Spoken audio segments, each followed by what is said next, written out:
اعوذ باللہ السمیع العلیم العظیم الحفیظ بوجہ الکریم وسلطانہ القدیم من الرجس الخبیث المخبث الشیطان اللعین الرجیم وقبیلہ ونفخہ ونفسہ وہمزہ بسم اللہ الرحمن الرحیم۔ تمام نبیوں کے سردار حضرت محمد صلی اللہ علیہ وآلہ وسلم اور تمام مذاہب کے سردار دین اسلام کے پیروکاروں، سلام علیکم۔ آج کی گفتگو جو ہے وہ حضرت حسین ابن منصور حلاج رحمۃ اللہ علیہ پر ہے۔ ابو الحسن خرقانی رحمۃ اللہ علیہ کے بعد میں نے ان کے ٹاپک کو چنا ہے اس لیے کہ حضرت ابو الحسن خرقانی رحمۃ اللہ علیہ کے اوپر بھی یہ چیزیں آشکار ہوتی تھیں، لیکن وہ ان کو جذب کر کے رکھتے تھے۔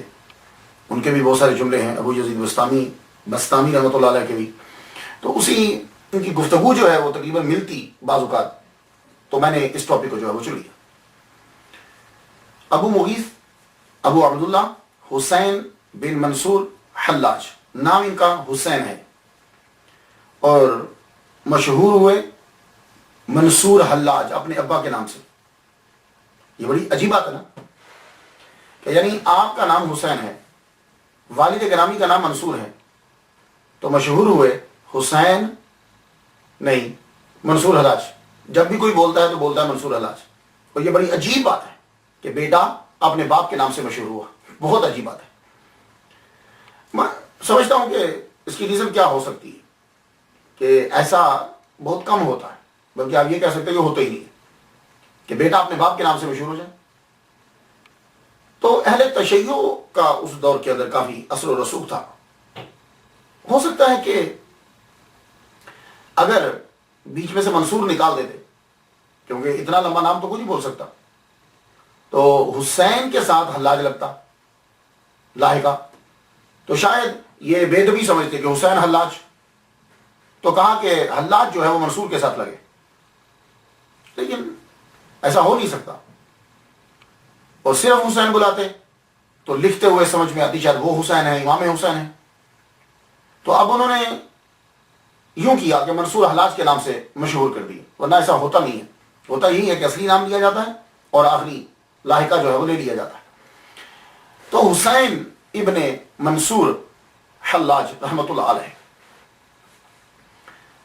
آپ جو ہیں حلاج جو ہے، حلاج کہتے ہیں کہ یہ جو روئی دھننے والے ہوتے ہیں نا، روئی دھننے والے، ان کو حلاج کہا جاتا ہے۔ اب کیا یہ واقعی ان کا بزنس یہ تھا یا سازش کی گئی؟ تو ان کا بزنس یہ نہیں تھا۔ تاریخ بغدادی کے اندر کیا کہتے ہیں کہ ایک مرتبہ جا رہے تھے کہیں، تو واسطہ شہر کا نام ہے، وہاں اپنے ایک دوست کے پاس پہنچے۔ اس کا کام یہ تھا، وہ روئی دھنتا تھا۔ اس کے پاس بیٹھ کے اسے کہنے لگے یار میرا ایک کام ہے، ذرا تم کر دو گے؟ کہنے لگا بھائی حسین میں تمہارا کام کیسے کروں؟ یہ مجھے روئی جو ہے یہ شام تک ساری کی ساری صاف کر کے بیج اس میں سے جدا کر کے مجھے دینا ہے، تو اگر میں تیرے کام کرنے پہ چلا گیا تو جانے اور آنے میں بڑا وقت لگے گا، تو میں یہی رہتا ہوں، میں نہیں جا سکتا۔ حسین ابن منصور حلاج رحمۃ اللہ علیہ کہنے لگے دیکھ تو میرا کام کر کیونکہ تو ہی کر سکتا ہے، میں یہاں بیٹھ کر تیرا کام کرتا ہوں، یہ روئی مجھ پہ چھوڑ دے۔ کہنے لگا سچ؟ کہاں سچ؟ تو چل۔ تو روئی پوری دکان میں بھری پڑی تھی، پوری دکان روئی کی ہے تو ظاہر ہے روئی ہی تھی ہر طرف، لیکن اس میں خاص کوانٹٹی جو ہے اسے صاف کر کے پہنچانا تھا ورنہ اجرت نہ ملتی۔ وہ آدمی جب کام کر کے واپس پلٹا تو کیا دیکھتا ہے کہ دکان کی جتنی روئی ہے وہ سب کی سب جو ہے وہ دھن چکے۔ بڑا حیران ہوا، کہنے لگا یہ کام تو 2 ماہ کا ہے، یہ تم نے تھوڑے سے وقت میں کیسے کر دیا؟ یہ بات اس نے عام کر دی تو مشہور ہو گیا یہ حلاج ہے۔ لیکن یہ نہیں ہے کہ یہ کام روئی کا کرتے تھے، یا آپ کہہ سکیں جسے جلاحہ کہہ لیں، نساج جسے کہتے ہیں، نہیں یہ کام ان کا نہیں۔ ان کو ویسے بدنام کرنے کے لیے نام لگا دی، لیکن ایسا کوئی بدنامی بھی یہ نہیں ہے، لیکن مشہور اسے کیا گیا۔ آپ کے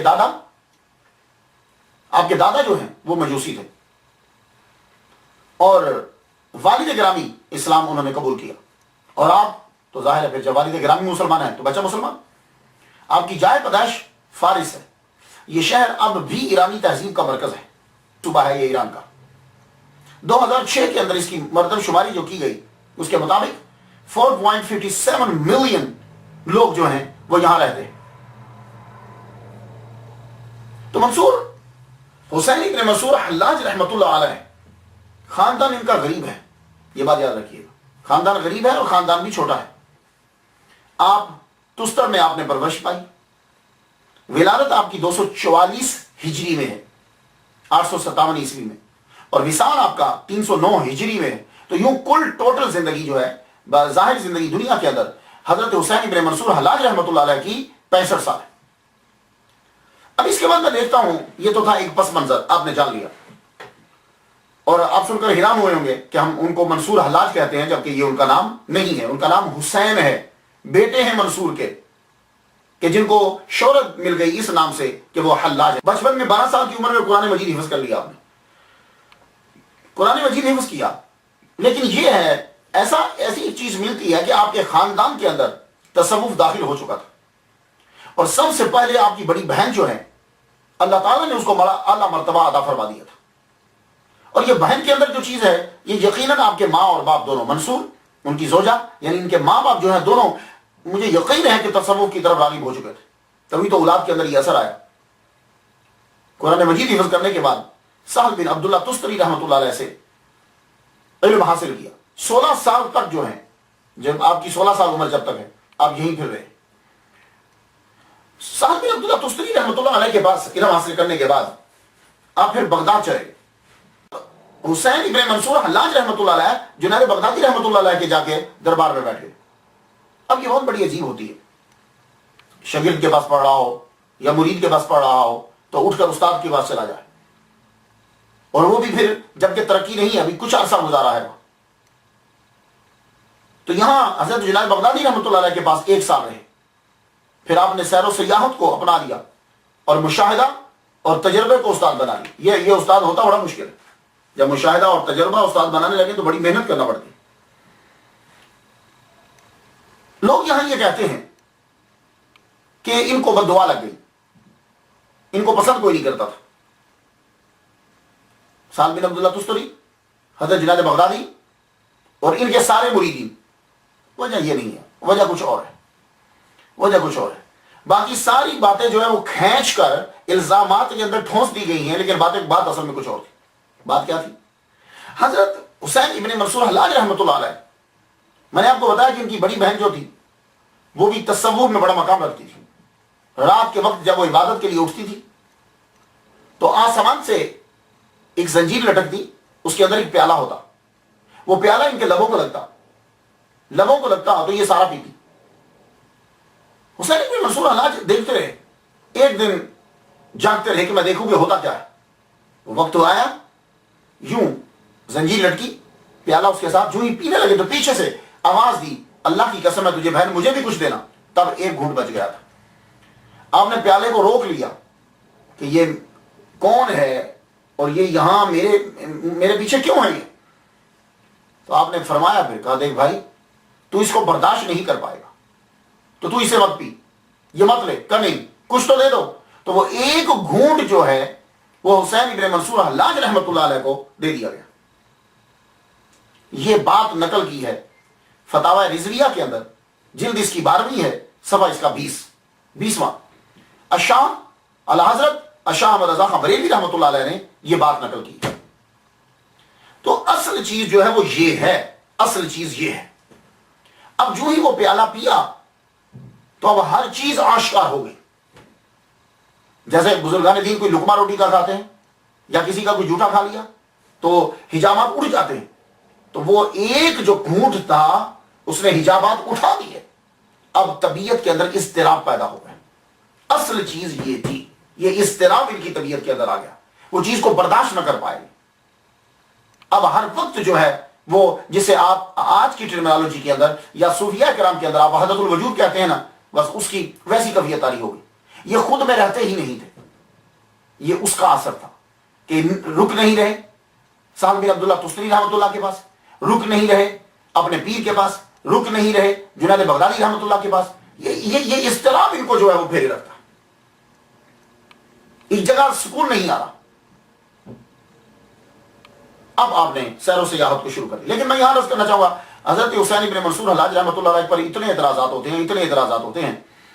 پرانے لوگ جو ہیں، ابن ندیم بغدادی ہے اور ابن حوقل بغدادی ہے، اور تاریخ بغدادی جو ہے خطیب بغدادی نے جو لکھا ہے، یہ وہ لوگ ہیں کہ جن کی روایات البرونی نے اثار الباقیہ جو ہے، یہ کتاب، پرانی جتنی بھی کتابیں آپ پڑھیں گے نا، وہ ساری کی ساری جتنے اس کے راوی ہیں وہ سارے کے سارے حامد بن عباس وزیر خزانہ کے ٹاؤٹ اور چمچے تھے، اور یہ سب سے بڑا دشمن تھا.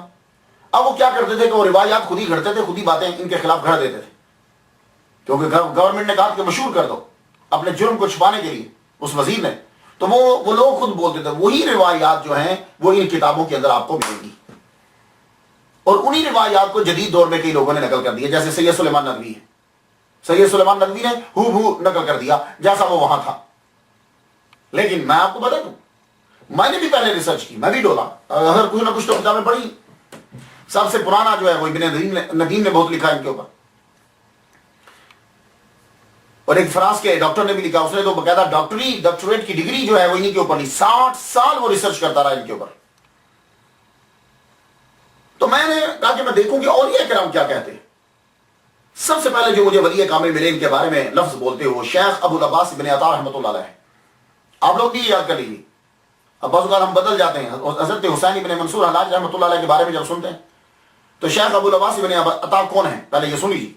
اللہ نے ان کو 10 بیٹے عطا فرمائے، اپنے بیٹوں کے ساتھ جنگل میں جا رہے تھے، راستے میں ڈاکوؤں نے پکڑ لیا، پکڑ کے آپ کے بچوں کو قتل کرنا شروع کر دیا. 1 بچہ، 2 بچہ، تیسرا، چوتھا، 5واں، 6واں، باپ کے سامنے بچے ذبح ہو رہے ہیں، اور شیخ ابو العباس ابن عطا یوں آسمان کی طرف دیکھتے جا رہے ہیں، مسکراتے جا رہے ہیں. 9 بچے انہوں نے ذبح کر دیے. تو اب وہ جو ڈاکو کا سردار کہنے لگا عجیب سنگ دل انسان ہو، تیرے سامنے تیرے بچے کو ذبح کر رہے ہیں اور تم مسکرا رہا ہے. تو کہنے لگے یہ تم نہیں کر رہے، تمہاری جرت ہی نہیں ہے کہ تم میرے بیٹے کو ذبح کر سکو.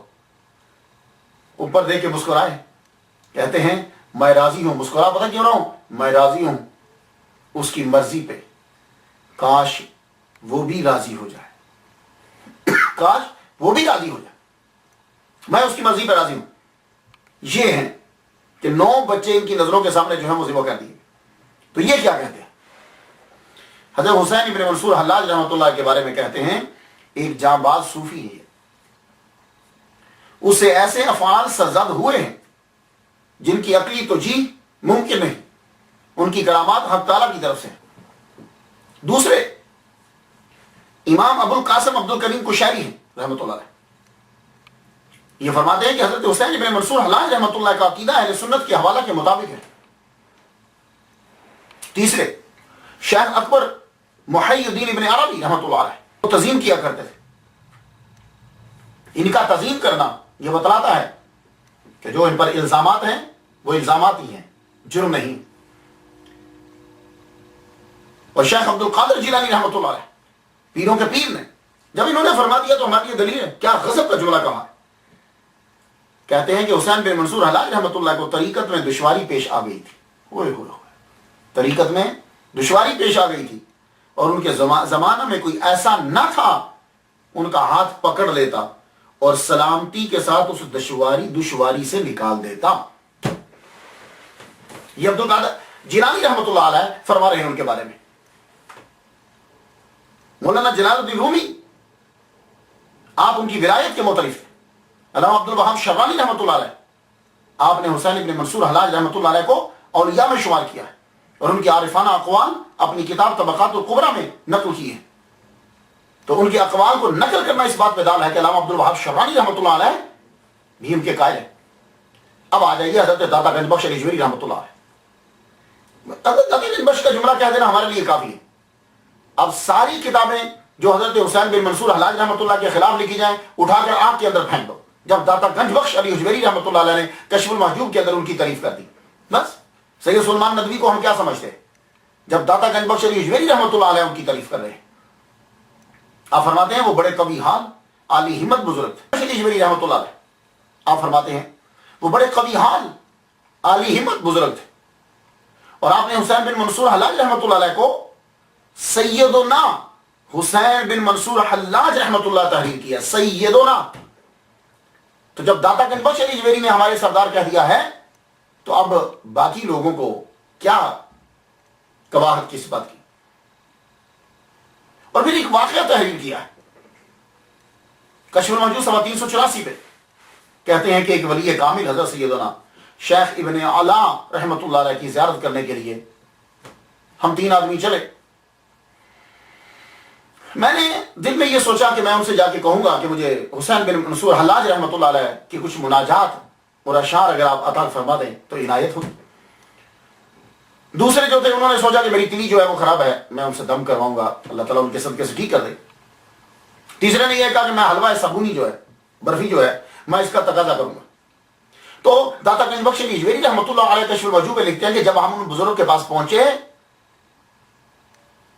گاؤں میں جب پہنچے تو ابھی میں پہنچا ہی ہوں تو کہنے لگے مجھے انہوں نے شیخ حسین بن منصور حلاج رحمۃ اللہ علیہ کے لکھے ہوئے اشعار اور کہی ہوئی مناجات وہ مجھے ادا کر دی. کہا یہ لیجیے، میں نے آپ کے آنے سے پہلے تیار کر رکھی تھی. دوسرے کو دم کیا اور اس کی تلی کو ٹھیک کر دیا. اور تیسرے سے یہ کہا کہ دیکھو یہ جو حلوہ ہے نا، حلوہ برفی ہیں، یہ صوفیاء کا کام نہیں ہے، یا تو لباس چینج کرو یا خواہشات چینج کرو.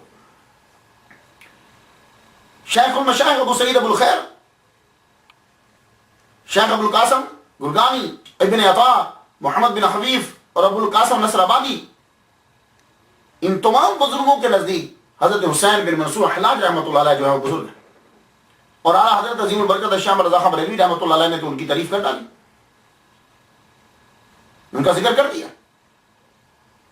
تو ان حضرات کا شیخ ابو العباس ابن عطا کا تعریف کرنا، عبد القادر جیلانی رحمۃ اللہ کا، مولانا جلال الدین رومی کا تعریف کرنا، داتا گنج بخش علی جویری رحمۃ اللہ کا تعریف کرنا، یہ ہمارے لیے دلیل کافی ہے خواتین و حضرات. اس لیے آپ اسی کو مضبوطی سے پکڑ لیجیے. اس دلیل کو میاں محمد بخش رحمۃ اللہ علیہ نے تعریف، کوئی بھی فارسی، ہندی، پنجابی، اردو، ایون کے علاوہ اقبال، جب بھی کبھی عشق کی بات آتی ہے تو یہ تمام شعراء جو ہیں حضرت حسین بن منصور حلاج رحمۃ اللہ علیہ کا ذکر ضرور کرتے ہیں.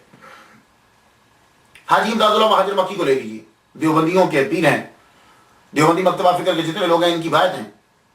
شمام امدادیہ حصہ اول صفحہ 35 فرماتے ہیں کہ جب طالب محنت مشقت سے اپنی خودی سے دور ہو جائے، جب خیال خود سے گزر گیا، سب سے گزر گیا، کوئی چیز نظر و خیال میں باقی نہیں رہتی بلکہ وہ ہستی حق کا معائنہ کرتا ہے، اسے اللہ اللہ ہی نظر آتا ہے، ہو کہنے لگتا ہے، انا انا کہنے لگتا ہے. یہ انا انا سمجھ گیا؟ تو یہ وہ انہی کے بارے میں بول رہے ہیں. شیخ ابو سعید ابو الخیر فرماتے ہیں حسین بن منصور حلاج حال کی انتہائی بلندی پر ہے، اور ان کے زمانے میں ممالک شرقیہ و غربیہ میں کوئی شخص ان کا مثل و عدیل نہ تھا. اللہ اکبر جل شانہ. اور شیخ عبداللہ خفیف فرماتے ہیں کہ وہ امام ربانی تھے.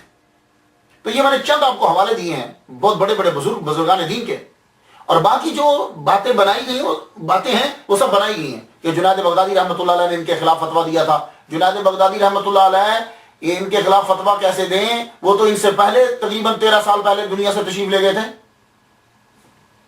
تو ان کو تو 309 میں 309 کے اندر جو ہے وہ ان کو سولی دیا گیا. بالکل عجیب سی جھوٹی قسم کی باتیں ساری جو ہے وہ ملائی گئی. تو ہمارے لیے یہی دلیل جو ہے وہ کافی. اب آ جائیے تھوڑی سی ان کی زندگی کے بارے میں. آپ کی طبیعت میں اضطراب ہے. سب سے پہلا حج کرنے کے لیے 270 ہجری میں آپ نے پہلا حج کیا 26 سال کی عمر میں. اور جب آپ حج کرنے کے لیے گئے، پہلا حج کرنے کے لیے 1 سال تک مکے میں اعتکاف بیٹھے. ایسے شخص کے بارے میں کرامتی ہونے کا الزام لگاؤ گے؟ 1 سال تک مکے میں اعتکاف کیا، صبح سے لے کے شام تک، شام سے لے کے صبح تک وہیں بیٹھے رہتے. بارش دھوپ کوئی فکر نہیں ہے، بس بیٹھے رہتے. دن کو روزہ رکھتے، روزہ کھلنے کا وقت آتا تو کوزے میں پانی لایا جاتا، روٹی لائی جاتی، ایک لقمہ لیتے، کوئی تھوڑا سا پانی پیتے، اس کے بعد ختم. پھر اعتکاف 1 سال تک کعبے کے گرد مجاور بن کر بیٹھے رہے. جسم کی فل کیفیت. پہلے حج کے بعد کہتے ہیں کہ آپ نے عمر بن عثمان مکی رحمۃ اللہ علیہ، عمر بن عثمان مکی رحمۃ اللہ علیہ، ان کی جو ہے وہ بیعت کی پہلے حج کے بعد. پھر آپ نے دوسرا حج کیا 291 ہجری کے اندر.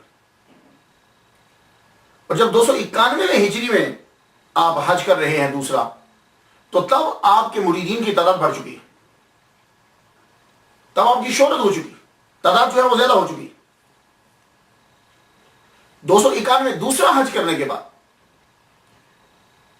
پھر آپ نے جو ہے وہ سفر ہندوستان کا جو ہے، اس میں آپ سے کرامات کا صدور ہوتا ہے، بہت سی کرامتیں صادر، حالانکہ آپ بچنا چاہتے ہیں لیکن لوگ اگر تقاضا کرتے ہیں آپ سے،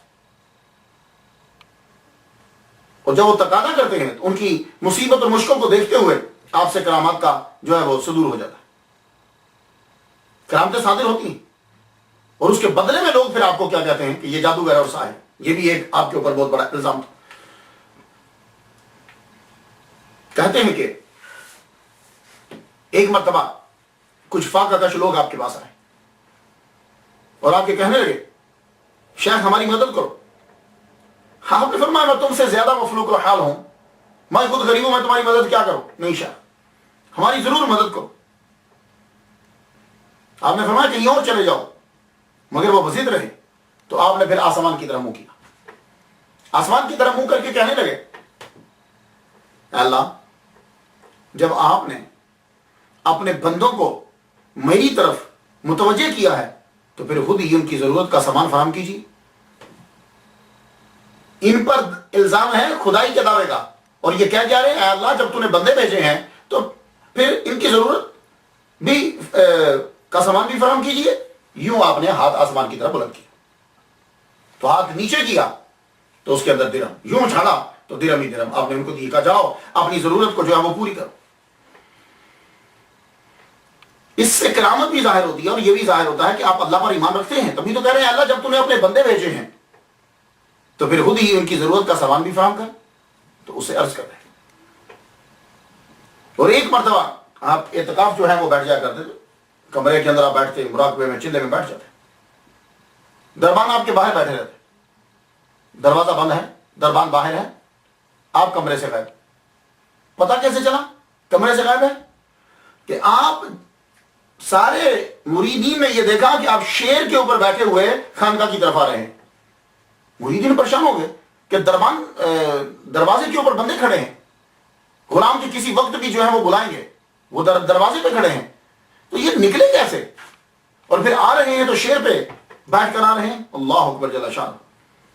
تو وہ قریب آ کر کہنے لگے ڈرو مت، ایک سفر درپیش تھا، اللہ نے اس کی ڈیوٹی لگا دی، اس کائنات میں جو کچھ ہے موجود ہے وہ سب اللہ کی ملکیت، اور اسی کے فضل کرم سے ان تمام چیزوں پر اس کے بندوں کا حق ہے۔ یہ جملے میں آہستہ سے بہت سمجھ گیا۔ اب اس سے کرامت ظاہر ہوتی ہے، اور کرامت کے ساتھ یہ بھی ظاہر ہوا کہ توحید پر آپ کا ایمان ہے، اور آپ یہ کہہ رہے ہیں کہ ہر چیز اللہ کی ملکیت میں ہے، لیکن وہ اپنا فضل کرتا ہے تو یہ چیزیں کسی بندے کے اندر کر دیتا ہے۔ تستر میں آپ نے قیام فرمایا، کرامات آپ کی ظاہر ہوئی، بہت شہرت ملی، لیکن آپ کی کرامات کو جادو کے زمرے میں ڈال دیا گیا۔ کہنے لگے یہ شعبدہ باز تھا، یہ جادوگر تھا۔ تو اگر یہ جادوگر اور شعبدہ باز ہیں تو پھر تو ساری کرامتوں کے آگے یہ لکھ دینا پڑے گا کہ جو کسی اگر بزرگ کا دشمن ہے تو وہ آگے لکھ دے کہ یہ جادو ہے، شعبدہ باز ہے۔ تو یہ جملہ کوئی نیا نہیں ہے، یہ محمد صلی اللہ علیہ وآلہ وسلم کے لیے بھی کہا گیا تھا کہ یہ جادوگر ہے، اور یہ جملہ حضرت موسیٰ علیہ السلام کے لیے بھی کہا گیا کہ وہ جادوگر ہے۔ اگر حضرت حسین بن منصور حلاج کے لیے کہہ دیا گیا تو کوئی نئی بات نہیں ہے۔ تستر کے اندر آپ جا رہے ہیں، آپ کے سر کے اوپر ہاتھ مار دیا شخص نے، آپ یوں بازار میں مجمع میں جا رہے ہیں، اس نے ہاتھ اٹھایا اور آپ کے سر کے اوپر یوں ہاتھ مارا۔ آپ نے مڑ کے کہا، مڑ کے دیکھا، آپ نے فرمان لگے یہ اچھا تو نہیں کیا تو نے، اسے مذاق سنی۔ آپ نے فرمایا اب تو نے ایسا کیا تو میں تجھے سزا دوں گا۔ کہنے لگا اچھا۔ جو ہی اس نے ہاتھ اٹھایا آپ کو دوبارہ مارنے کے لیے، ہاتھ وہی سو گیا، وہی اکڑ گیا، خون رک گیا، اور ہاتھ جو ہے وہ سوکھ کے کانٹا ہو گیا۔ آپ کی طبیعت میں اضطراب تھا جو آپ کو ایک جگہ رکنے نہیں دیتا۔ اب اگر آپ چاہتے تو تستر میں اپنی طاقت بنا لیتے، مریدین تھے آپ کے، افرادی قوت بناتے، بصرہ میں بنا لیتے، لیکن نہیں، وہ اضطراب جو ہے وہ ایک جگہ رکنے نہیں دیتا آپ کو۔ پھر ایک روز آپ تستر سے روانہ ہوئے اور 5 سال تک خراسان میں رہے، سجستان، کرمان، پھر چلے فارس میں رکے جاتے. فارس میں لوگ یہاں آپ کو عبداللہ زاہد کے نام سے پکارنے لگے. فارس سے حواس چلے گئے, وہاں لوگوں کو تبلیغ کرنے لگے, بے پناہ مقبولیت ہوئی, لوگ ان کو حلاج الاسرار کہنے لگے, کیونکہ آپ محفل میں جو آتا توجہ فرماتے اس کا سب کچھ بتا دیتے. پھر ایک دن اس مقبولیت کو بھی چھوڑ کر نکل گئے. تستر, بصرہ, فارس, خراسان, کسی شہر میں رکتے نہیں. شہرت ہوتی ہے, لوگ گر جمع ہوتے ہیں, لیکن رکتے نہیں, وہاں سے پھر چل پڑتے.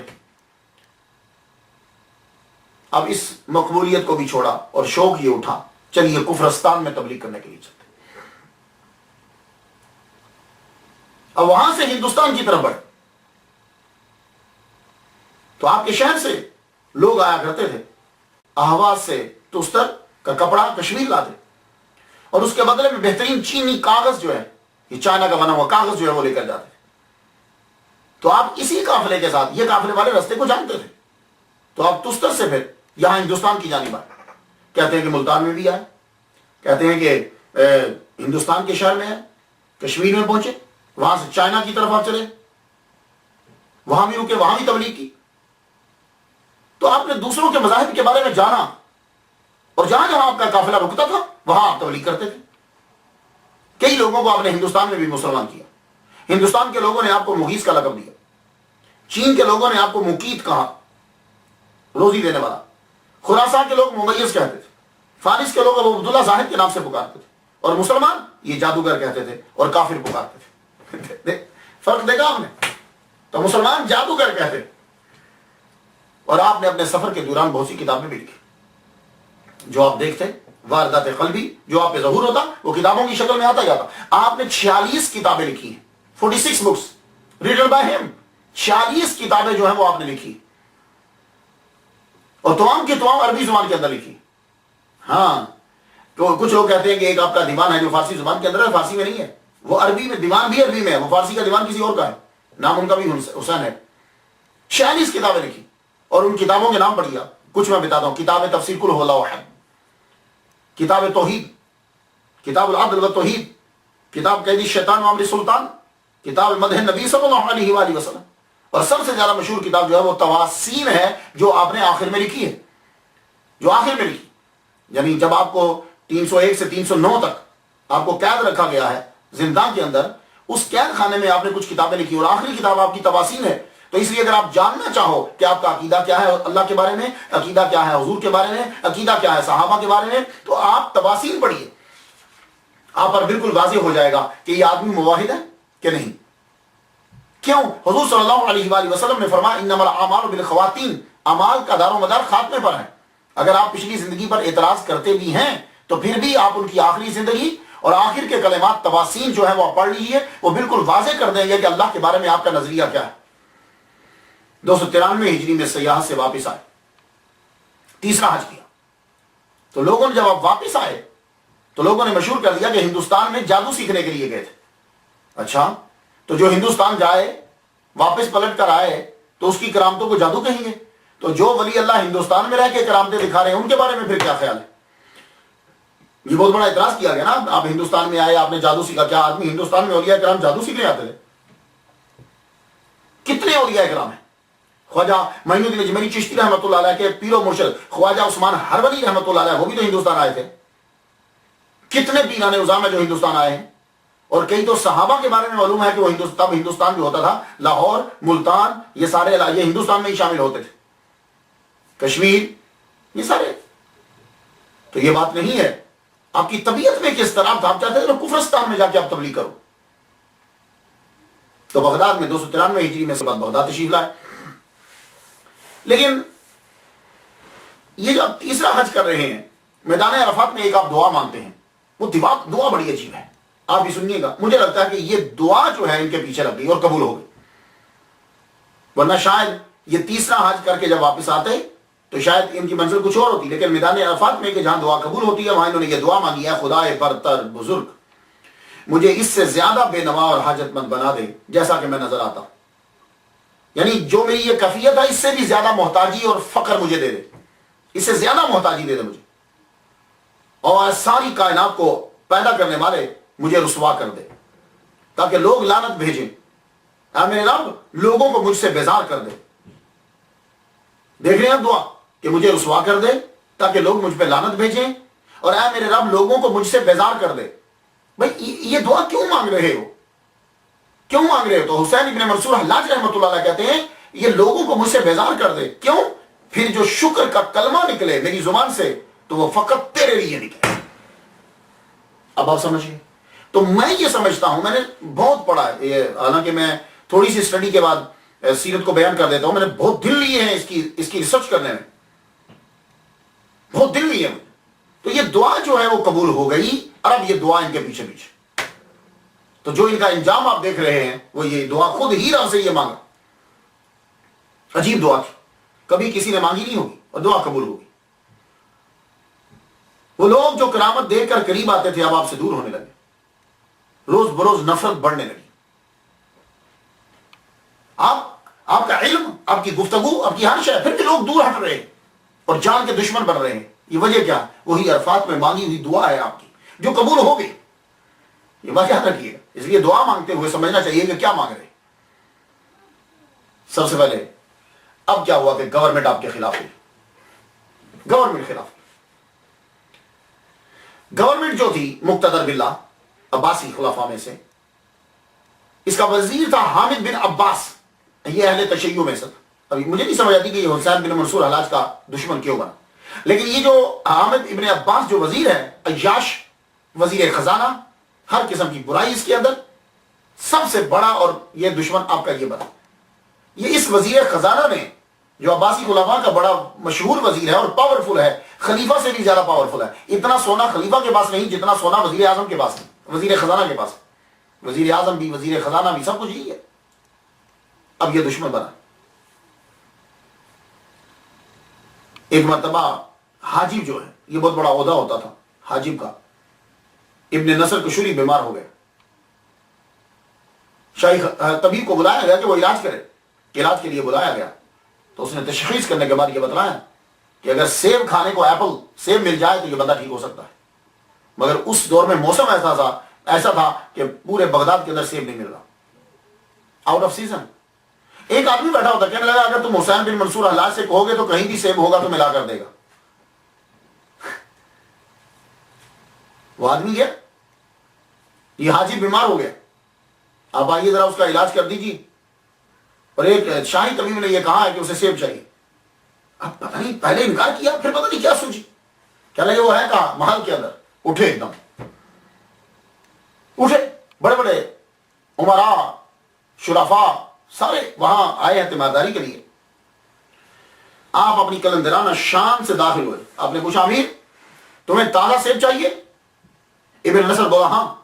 فضا میں ہاتھ بلند کیا, بلند کر کے نیچے کیا تو یوں سیب پکڑا لیا, کہنے لگے یہ لو پکڑو سیب. اس واقعے کے بعد یہ حاجب آپ کا دیوانہ ہوا, محل کی عورتیں اور سب لوگ. تو محل کے اندر بھی شہرت آپ کی داخل ہو گئی. وزیر خزانہ کو یہ بات اچھی نہیں لگتی. اب اس نے کیا کیا, اس کی ہر طرح سے کوشش کی کہ ان کو ذلیل و رسوا کر دیا. بلا وجہ بے ربط باتیں, بے جوڑ, ایسے ہی گھسیٹ گھسیٹ کے لانا کہ رب تنگ کرنا روز, تاکہ یہ کوئی جملہ بولے اور اس جملے سے اس کو پکڑ کر قتل کر دیا جائے.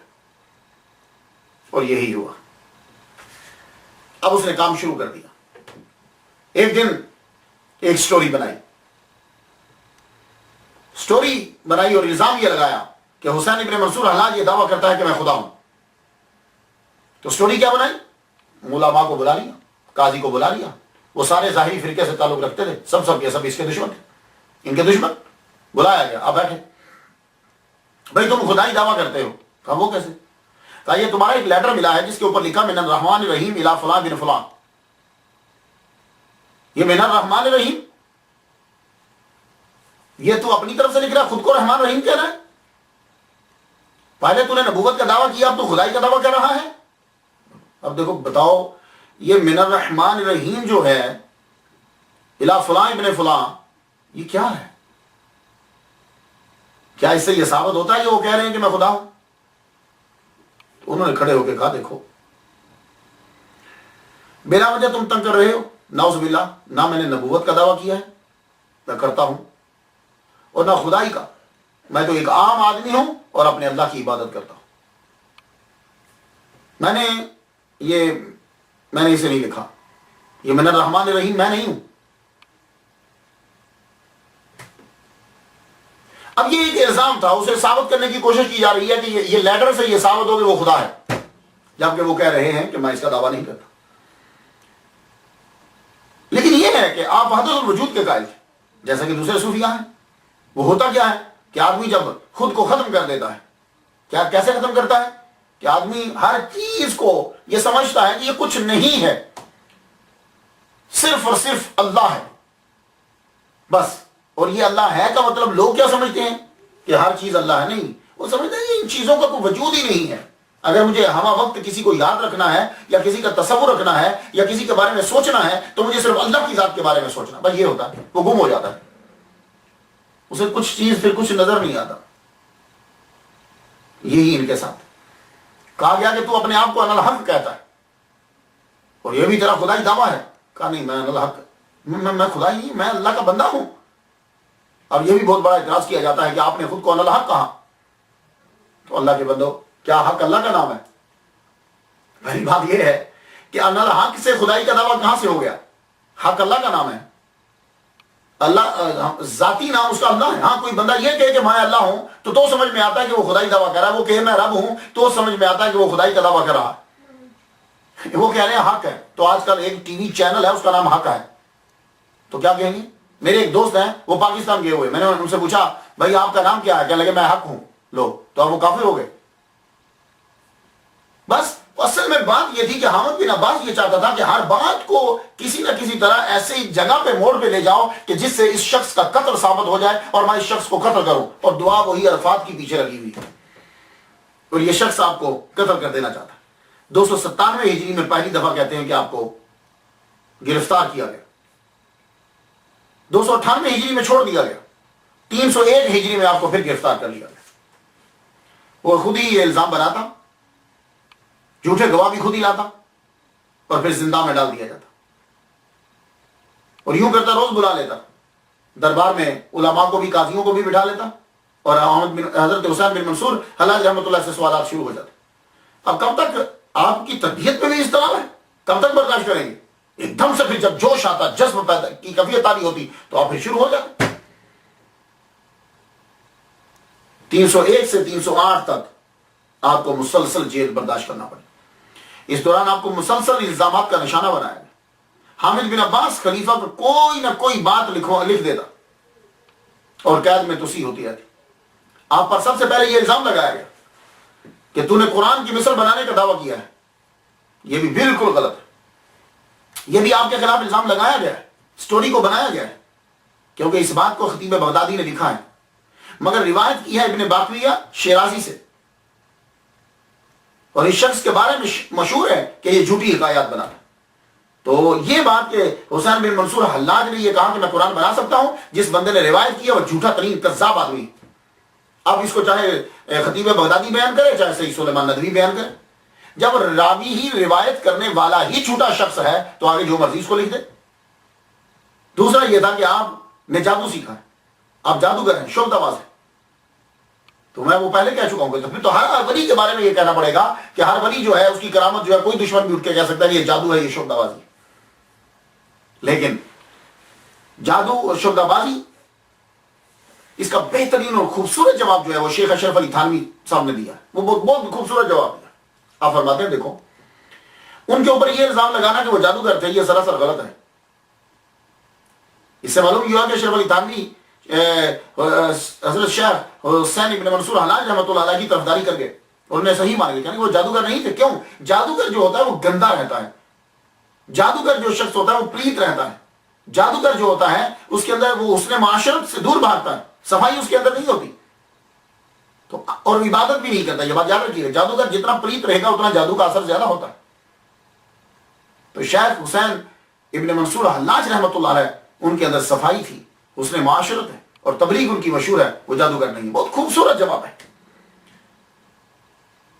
اور پھر یہ کہا گیا کہ آپ کرامتی فرقہ کو پیروکار تھے, ان کے مذہب کو پھیلانا چاہتے تھے, سراسر غلط ہے. کرامتی جو ہیں وہ کعبہ کی عزت نہیں کرتے, کرامتی فرقہ جو ہے، اور یہ 1 سال تک کعبہ کا طواف کرتے رہے.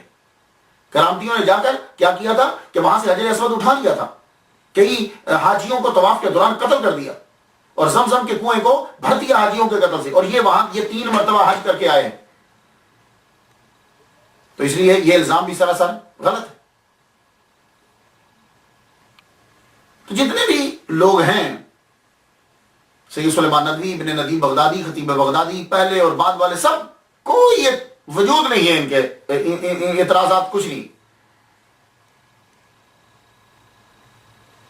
ان الحق کا جو اعتراض کیا جاتا ہے، تو موسیٰ علیہ السلام کا واقعہ پڑھ لیجیے قرآن مجید کے اندر. اللہ تعالیٰ نے خود بیان کیا ہے کہ ایک درخت میں سے آواز آ رہی ہے کہ میں تمہارا رب ہوں، انی انا اللہ، میں اللہ ہوں.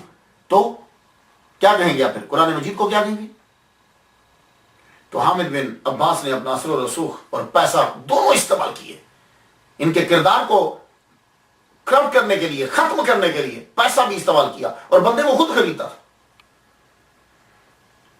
سید سلیمان ندوی نے یہ کہا کہ وہ شیعہ تھا، معتزلہ تھا. تو سوال یہ ہے کہ پھر شیعوں نے کیوں نہیں ان کی طرفداری کی؟ جتنی آپ کے خلاف باتیں ہیں وہ سب ابو القاسم زنجی اور اس کا باپ جو ہے یہ راوی ہے، زیادہ تر یہ راوی ہے، اور یہ دونوں کے دونوں درباری ہیں حامد بن عباس کے. یہ میں آپ کو بڑی تحقیق سے یہ باتیں بتا رہا ہوں کہ ان کے بارے میں جتنا کچھ ہے وہ ان لوگوں کا ہے، حامد بن عباس کے چمچوں کا ہے، ابو القاسم زنجی کا ہے، اس کے ابا کا ہے. یہ کذاب راویوں کا ہے کہ ان سٹوریز کو بنایا گیا اور حکومت کا پیسہ لگا اس کے اوپر، آپ کو قید کر دیا گیا. ایک دن 13 بیڑیاں آپ کے پاؤں کے اندر پہنا دی گئی، یعنی اتنے سنگین آپ کو سمجھا گیا کہ یہ مجرم ہے، اور آپ قید میں ہیں. نہ جانے ایک دن کیا خیال آیا، تالا لگا ہوا ہے، زنجیریں، بیڑیاں پہنی ہوئی ہیں، 64 سال 65 سال عمر، بیڑیوں سمیت یوں دروازے کا تالا توڑا بھی نہیں، دروازے میں سے نکل گئے، اور زندان کے قید خانے کے اس گوشے میں چلے گئے جہاں 300 بے گناہ قیدی پکڑ گئے لائے گئے تھے. جا کر ان کے سامنے کھڑے ہو گئے. تم آزاد ہونا چاہتے ہو؟ حیران رہ گئے، بابا جی بیڑیاں پہنی ہوئی، یہ کیسے باہر آ گئے؟ تم آزاد ہونا چاہتے ہو؟ تو کہنے لگے تو تم خود آزاد ہو جاؤ نا، تمہارے یہاں بھی تو بیڑی ہیں. بات تو ان کی بڑی سچی تھی، بات تو سچی تھی. کہا کہ تم خود آزاد ہو جاؤ. کہا نہیں، ہم آزاد نہیں ہو سکتے، ہم خدا کی قید میں. تم اس بات کو چھوڑو، نکلنا چاہتے ہو؟ کہاں؟ کہا یہ بیڑیاں ہیں، یہ تالا ہے، رستہ کوئی نہیں ہے. کہا چھوڑو. اشارہ کیا، سب کی بیڑیاں ایک دم سے کھل گئی، تالا کھلا، سمجھ لگے باہر آؤ. کہا جی آپ ادھر سے جاتے ہیں تو محافظ کھڑے ہیں. کہا چھوڑو. یوں اشارہ کیا، دیوار کو شک کیا. کہا اس سوراخ میں سے آہستہ آہستہ کر کے باری باری نکلتے جاؤ. رات کو 300 آدمی زندان سے بھگا دیا. صبح محافظ آیا، پوچھ رہا تھا بندے کہاں گے کہاں گے کہاں گے؟ وہ دوسروں سے پوچھ رہا. آپ نے فرمایا مجھ سے پوچھو، میں نے رات کو بھگایا، میں نے ان کو فرار کروایا ہے. اللہ اکبر جل شانہ. 301 ہجری میں جو گرفتار کیا گیا تھا، الزام تھا کہ خدائی کا دعویٰ کرتا ہے. اس کا الزام لگانے والا بھی ابو بکر سوری. یہ بھی ایک درباری شاعر ہے اور ادیب ہے. یہ الزامات لگتے رہتے آپ. اور جب حامد بن عباس کو کوئی ٹھوس ثبوت نہیں ملا کہ جس کی بنا پہ قتل کیا جائے، تو آخر اس نے پھر ایک اور سٹوری بنائی، اور یہ سٹوری اتنی پاورفل اور زبردست تھی. 84 علماء کو بلایا گیا، قاضی کو ذات ابو عمر کو بھی بلا لیا گیا، وہ بھی آیا، سب کے سب لوگ جو ہے وہ بیٹھ گئے. اور آج یہ مکمل ارادہ تھا کہ ان کو کافر جو ہے وہ ثابت کر دیا جائے. وہ اس کے لیے کیا طریقہ اختیار کیا گیا. آپ کی جو کتب تھی جو آپ پڑھا کرتے تھے وہ چرائی نہیں. ان میں سے ایک کتاب حضرت خواجہ حسن بصری رحمۃ اللہ علیہ کی تھی، السنن. اب ظاہر جو آدمی کتاب پڑھتا ہے اسے اپنی کتابوں کا پتہ تو ہوتا ہے، اور پرانے دور میں تو جس طرح کتابیں ملتی تھی سونے کے بھاؤ ہوتی تھی، ان کتابوں کی حفاظت کتنی اور وہ کتنی نظر میں ہوتی تھی. تو اب یہ دیکھیے یہ کتاب ہے تو میری نظر میں ہے. اگر کوئی آدمی یہ پوچھے بھائی یہ کیا کتاب ہے، میں بولوں اقتباس الانوار ہے، بھائی مجھے نظر آ جائے گی، دور سے نظر آ جائے گی. اب ذرا دیکھیے گا، حسینی بن منصور حلاج وہاں بیٹھے، 84 علماء جو دشمن آپ کے، جو چمچے ہیں گورنمنٹ کے، وہ اور قاضی ابو عمر وہ بھی یہاں بیٹھے ہوئے. اب وہ جو کیا کہ عبارات لکھ کر اس کتاب کے اندر ایڈ کر دی گئی، پیپر جمع کر دیے گئے. ان میں کیا عبارتیں تھیں کہ کوئی آدمی اگر صرف رات کو 2 رکعت نفل پڑھ لیتا ہے تو ساری زندگی کی نماز سے وہ چھوٹ گیا. بھائی جو آدمی خود جیل کے اندر 500 نفل پڑھ رہا ہے, سارا دن نفل پڑھ رہا ہے, کیا وہ یہ لکھے گا کہ 2 رکعتیں جو پڑھ لے ساری زندگی کی نمازیں چھوڑ دے؟ احمقانہ بات ہے. اور جو آدمی کسی ایک کمرے کے اندر ایک دن اعتکاف بیٹھے, روزہ رکھے, اعتکاف بیٹھے, اور بعد میں وہ کیا کرے, یعنی وہ اس کے اندر جب وہ بیٹھا ہے تو بعد میں وہ خود ہی اس کمرے کے گرد ننگا چکر لگائے تو اللہ اس کو حج کا ثواب دے دے گا. یعنی بات ہے, لفظوں کے تیور بتاتے ہیں کہ کسی گھٹیا انسان نے ان کو لکھا. تو یہ پیپر جو ہیں وہ اس کتاب کے اندر رکھ دیے گئے, اور انہوں نے اس کتاب کو کھول کے قاضی ابو عمر کو اور مولویوں کو پڑھایا, یہ دیکھیے جی یہ اس نے اپنے ہاتھ سے لکھے ہوئے ہیں, یہ اس کی باتیں ہیں, یہ اس کے عقائد ہیں. اب اس کتاب کو بند کر کے دور سے کہا گیا, پوچھا اے حسین بن منصور حلاج یہ کیا ہے؟ کہا میں جانتا ہوں, یہ حضرت حسن بصری رحمۃ اللہ علیہ سنن کتاب ہے, میں اس کے اندر جو لکھا ہے وہ حق ہے, میں اس پر عمل کرتا ہوں. نے کہا اچھا تم اس کتاب کو مانتے ہو؟ کہا. اب اندر جو ڈالا گیا اس کے بارے میں پوچھا نہیں جا رہا. چاہیے تو یہ تھا کہ قاضی یہ پوچھتا کہ اس کے اندر یہ لکھا ہوا ہے, کیا تم اس کو بھی مانتے ہو؟ نہیں. تو قاضی نے بنا دیکھے فیصلہ صادر کر دیا, اور 84 علماء نے دستخط کر دیے کہ اس شخص کو قتل کر دیا جائے. یہ تھا آخری حربہ. تو قاضی چیف جسٹس نے جب اس کے اوپر سائن کر دیے اور ظاہری فرقے سے تعلق رکھنے والے 84 علماء نے جب کر دیا, تو اب یہ ساری چیزیں لکھ کر خان احمد بن عباس وزیر خزانہ نے اس کو بھیج دیا خلیفہ کے پاس, اور خلیفہ سے یہ کہا کہ یہ حکومت کے لیے خطرہ ہے بہت بڑا, اس کی تعداد دن بدن بڑھتی جا رہی ہے, اگر آپ نے اس کو قتل نہ کیا تو یہ حکومت کے اوپر قبضہ کر لے گا, آپ فوراً سے حکم صادر کیجئے کہ اس کو قتل کر دیا جائے. سن لیا آپ نے؟ خلیفہ کے پاس جب خط پہنچا, خلیفہ نے فوراً سے لیٹر لکھ دیا جوابی, سب سے پہلے اس کو 100 تازیانے مارے جائیں, اور اگر یہ بچ جائے تو پھر اس کو سولی پہ چڑھا دیا جائے. یہ بادشاہ کی خلیفہ کی طرف سے آرڈر آ گیا. جنید بغدادی رحمۃ اللہ علیہ نے کوئی فتویٰ نہیں دیا آپ کے سولی پہ چڑھا دینے کا, کوئی فتویٰ نہیں دیا. کیوں؟ 309 میں آپ کو حسین بن منصور حلاج رحمۃ اللہ علیہ کو قتل کیا گیا, اور جنید بغدادی رحمۃ اللہ علیہ 13 سال پہلے دنیا سے چلے گئے تھے 297 ہجری میں, اس لیے ان کا کوئی فتویٰ نہیں.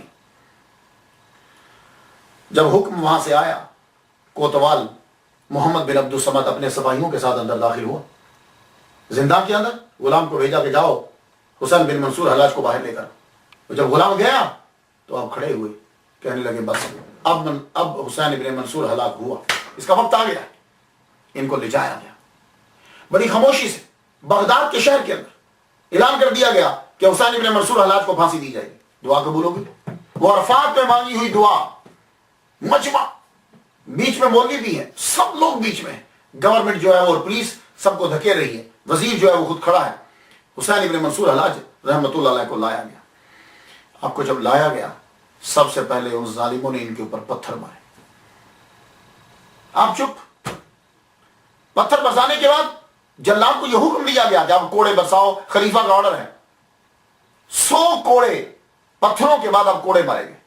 آپ ذرا خود سوچو, 65 سال کی عمر ہے, زنجیر ہیں, پابا زنجیر ہیں, اور آپ کو جب کوڑے مارے گئے, اور وہ کوڑے عام کوڑے نہیں ہیں, وہ پوری طاقت کے ساتھ حامد ابن عباس کا چمچہ پوری طاقت کے ساتھ مارتا تھا کوڑا. وہ کوڑے جب مارتا, 1 2 نہیں, 10 20 نہیں, 100 کوڑے مکمل کھایا. اور مجال ہے کہ اف تک بھی کی ہو, روئے ہوں, چیخے ہوں, بس منہ سے ایک ہی لفظ نکلتا, احد احد, اللہ ایک ہے, اللہ ایک ہے, اللہ ایک ہے. اور یہی جملے, یہی لفظ جو ہیں حضرت بلال حبشی رضی اللہ تعالیٰ عنہ کے منہ سے نکلتے تھے جب آپ کو مارا جاتا تھا, احد احد احد, اللہ ایک ہے, اللہ ایک ہے, اللہ ایک ہے. آپ بھی آپ اعتراض کرو گے ان کی توحید پر. 100 کوڑے جب مکمل ہو گئے, اب آپ کو سولی کی طرف لے جایا گیا. لوگ رو رہے ہیں, چیخو پکار ہیں. اب سولی کی طرف جب لے جایا گیا, اب اس حامد بن عباس نے خود اپنی طرف سے جو ہے وہ آرڈر دیا, کہنے لگا اب سب سے پہلے اس کے ہاتھ کاٹے جائیں.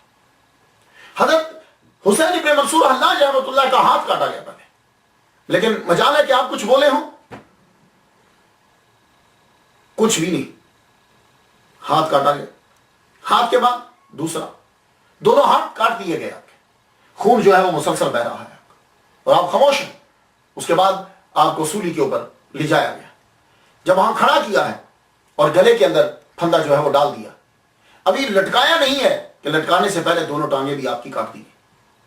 دونوں ٹانگیں کاٹ دی. تصور کیجئے ذرا, کہ دونوں بازو آپ کے کاٹ دیے گئے, دونوں ٹانگیں آپ کی کاٹ دی گئی, مگر آپ روئے نہیں.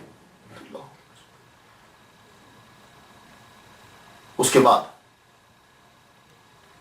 آپ کو پھانسی پہ لٹکا دیا گیا, خون آپ کا بہتا رہا, اور ایک دم سے جب جھٹکا لگا, اب ایک بار جلاد نے آگے بڑھ کر تلوار کا وار کیا اور آپ کی گردن بھی جدا کر دی. لیکن دنیا یہ دیکھ کر حیران رہ گئی کہ جب آپ کا سر, آپ کے بازو, آپ کے پاؤں, یہ چیزیں جب کٹی, ہر ایک سے انا الحق انا الحق انا الحق انا الحق انا الحق شور برپا ہو گیا بغداد کے اندر. لوگ ایک دوسرے کو دیکھ رہے ہیں, یہ آواز کہاں سے آ رہی ہے؟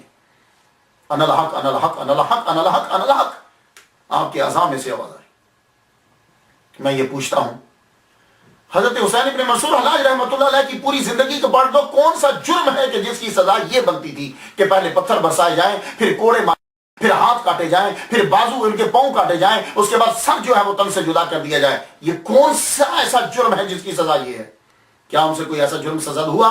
تو یہ سزا کو دیکھنے کے بعد ہر ایک آدمی, سید سلیمان ندوی اور اس کے جتنے لوگ ہیں, سب کے سب لوگ یہ ماننے پر مجبور ہو جائیں گے کہ بات کوئی, ان کا کوئی جرم ایسا ہے ہی نہیں ہے, کوئی ایسا جرم نہیں ہے. یہ ذاتی رنجش ہے, ذاتی دشمنی ہے. اب وہ کیا ہے؟ اب وہ اس قدر دوسری پھیلا دی گئی ہیں کہ حقیقت حال جو ہے وہ سمجھ میں آتی نہیں. اور جب آپ کے بازو اور ہاتھ کاٹے جا رہے ہیں تو یہی کہتے ہیں, پانے والے کے لیے یہی کافی ہے کہ تنہا اللہ اس کا ہے اور کوئی یار و مددگار نہیں. پانے والے کے لیے یہی کافی ہے کہ تنہا اللہ اس کا ہے اور کوئی یار و مددگار نہیں. ہر وقت یہ پوری رات گزر گئی. رات جب گزری تو اب بھی انا الحق انا الحق انا الحق انا الحق. تو جس بیس کے اوپر ان کو سزا دی گئی وہی آواز ان کے مرنے کے بعد بھی آ رہی ہے, تو پوری گورنمنٹ ہل گئی. اب اسے کیا کیا جائے؟ اب ان کے اعضاء لیے گئے, پاؤں, ہاتھ, سر, جسم سارا لے کر اس کو پہلے تیل میں ڈبویا گیا. وہ پیٹرول ٹائپ کی جو چیز اس کے اندر ڈبویا گیا. ڈبونے کے بعد اب اس کو آگ لگا دی گئی. یہ اللہ کی سزا ہے؟ نہیں نہیں نہیں نہیں. اس کو آگ لگا دی گئی, راکھ بن گئی, ہر شے جل گئی. بلندی پہ جا کے اس راکھ کو پکڑ کر دریائے دجلہ کے اندر پھینک دیا. جب دریائے دجلہ کے اندر پھینکا تو ایسی طغیانی آئی کہ دیکھیے دریا کی لہریں باہر نہیں آتی, تو طغیانی اتنی آئی کہ لہریں بغداد کی, اور وہ لہریں بند نہیں ہو رہی, مسلسل آتی جا رہی ہیں کہ گورنمنٹ پریشان ہوگی کہ شاید بغداد ڈوب نہ جائے. تو ایک دم سے آپ کے ایک مرید آگے بڑھے, حمد بن عباس سے کہنے لگے, یہ اس وقت تک دریائے دجلہ سے نکلتی رہیں گی لہریں جب تک کہ بغداد پورا ڈوب نہ جائے. یہ میرے شیخ کو سزا دینے کا نتیجہ اور تمہاری سزا ہے. تو کیا پھر اب کیا کیا جائے؟ کہا میرے شیخ کا یہ جبہ لے جاؤ, اس کو جا کے دجلہ میں پھینک دو, دجلہ کو سکون مل جائے. دریائے دجلہ میں جا کے آپ کے جبے کو پھینکا گیا, لہریں نیچے چلی گئی. اب کی راکھ ایک جگہ اکٹھی ہو گئی. اس راکھ کو لے کر پھر آپ کا روزہ جو ہے وہ بنا دیا گیا, قبر بنائی گئی. لیکن ایک جگہ میں پڑھتا ہوں کہ خلیفہ کی جو ماں ہے اس نے آپ کے سر کو 1 سال تک خزانے میں رکھا. سر آپ کا بچ گیا, باقی دھڑ کو آگ لگا دی, سر بچا, اس کو اپنے خزانے میں رکھا. اور بعد میں کہتے ہیں کہ جہاں آپ کی قبر ہے وہاں جو ہے وہ دفنا دیا گیا. بعض کہتے ہیں کسی اور جگہ کے اوپر. تو خواتین و حضرات, یہ تھے حضرت حسین بن منصور حلاج رحمۃ اللہ علیہ. آپ ان کی تواسین کتاب ضرور پڑھیے, اس میں آپ کو پتہ چل جائے گا کہ یہ توحید کے بارے میں عقیدہ کیا رکھتے ہیں, اور صحابہ کرام کے بارے میں. صحابہ کو آپ مانتے ہیں, اللہ کو مانتے ہیں, رسول کو مانتے ہیں, باقی آپ کا عقیدہ آپ فنا فنا ہے. وحدت الوجود کا جو عقیدہ تھا وہی آپ کا ہے. وہ یہ کیا ہے؟ وہ تب وحدت الوجود کا نظریہ زبردست تھا کہ ہر وقت اللہ کو یاد کرنا ہے اور کوئی چیز سب نہیں. لیکن اللہ تعالیٰ نے ان لوگوں کو کہ جنہوں نے حضرت حسین بن منصور حلاج رحمۃ اللہ علیہ کو شہید کیا تھا, اللہ تعالیٰ نے ان کو بڑی بھیانک سزا دی. یہ حامد ابن عباس وزیر جو تھا, وزیر خزانہ, عیاش اور شرابی آدمی تھا. سب سے زیادہ خلیفہ سے بھی زیادہ سونا اس کے پاس تھا. اس کو سزا دی گئی, اس کے ہاتھ پاؤں اس کے بھی کاٹ دیے گئے. اور یہ تڑپ رہا تھا, جب جنگ ہوئی تو یہ تڑپ رہا تھا, ہاتھ پاؤں کٹے ہوئے ہیں. ایک آدمی قریب آیا, کہنے لگا تیری سزا تو یہ ہے کہ تو اسی طرح جان دے دے, لیکن میں تم پر احسان کرتا ہوں. آگے بڑھ کر اس کی گردن کاٹ دی. اس کی یہ نتیجہ ہے. اور خلیفہ جس نے آرڈر دیا تھا 320 ہجری میں مونس نے موصل پر حملہ کیا, قبضہ کر لیا. اب بغداد پہ وہ حملہ کرنے لگا تو خلیفہ کی اور اس کے درمیان جنگ ہوئی. خلیفہ بھاگ گیا. جب بھاگا تو ایک بربری فوجی نے اسے پکڑ لیا. پکڑنے کے بعد اس کے کپڑے اتار دیے، برہنہ کر دیا، اور پھر سر قلم کر دیا اور سر کو نیزے پہ چڑھا کے اس کے دربار میں پیش کیا۔ یہ خلیفہ کو سزا ملی، اور اس کے علاوہ باقی لوگوں کو بھی اسی طرح کی سزا ملی۔ اللہ تعالیٰ سے دعا کرتے ہیں کہ اللہ تعالیٰ ان کو سکون عطا فرمائے۔ بہت خوبصورت لکھا ہے، میں نام لینا جن سے میں بڑا متاثر ہوا، آصف خان صاحب، اللہ کے ولی، ان کی کتاب ہے، بہت خوبصورت ان کے بارے میں لکھا ہے۔ آپ مزید جاننا چاہو تو ان کے بارے میں پڑھیے گا۔ میں تو فاتحہ پڑھ چکا ہوں، لیکن آپ لوگوں سے ہے کہ آپ بھی ضرور فاتحہ پڑھیے۔ اس کے بعد اگلی جو گفتگو ہم کریں گے وہ شیخ بہاؤالدین نقشبند رحمۃ اللہ علیہ پر۔ آپ کہیں گے کہ اتنی دور تم کیسے نکل گئے بہاؤالدین نقشبند پہ؟ وجہ یہ ہے کہ انہوں نے یہ کہا کہ جو چیزیں حسین بن منصور حلاج پہ وارد ہوتی تھی وہ مجھ پر بھی وارد ہوتی، اس حال سے میں بھی گزر رہا ہوں، لیکن وہ کنٹرول نہ کر پائے، میں ان کو جذب کر رہا ہوں۔ انشاءاللہ گفتگو اگلی کریں گے، اجازت دیجیے۔ وآخر دعوانا الحمدللہ رب العالمین۔